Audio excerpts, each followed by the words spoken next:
Sa Bulacan, dalawang unibersidad ang nagsuspende ng mga klase dahil sa bomb threat. Magbabalita si Ian Suyo. Dala ang K9 units, inisa-isa ng mga taga-bomb squad ang mga silid sa unibersidad na ito sa Bulacan kahapon. Yan ay matapos makatanggap ng bomb threats ang Bulacan State University, Meneses Campus at Bulacan Polytechnic College. Agad sinuspende ang face-to-face classes sa mga nasabing eskwelahan. Ang graduating student na si Josephine na trauma raw nang mabalitaan ng bomb threat. Nakakatakot dun sa safety namin, nakakatakot sa kung makakauwi pa ba kami, ganon. Kahit ba minsan hindi namin alam kung totoo ba yung bomb, yung mga nananakot. Lunes nang makatanggap ang BSU ng mensahe online tungkol sa umano'y napipintong pagsabog at sunog sa Meneses Campus.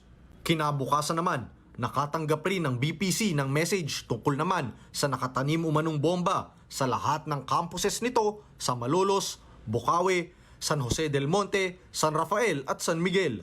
Na-receive naman po nila yung bomb threat according to admin officer habang binabrowse niya yung kanyang FB page ng school.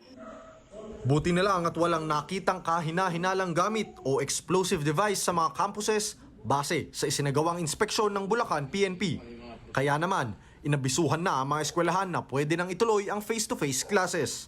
Sa ngayon, patuloy na inaalam ng Bulacan PNP kung sino ang nasa likod ng mga nasabing pagbabanta. Para sa 1PH, Ian Suyu, News 5.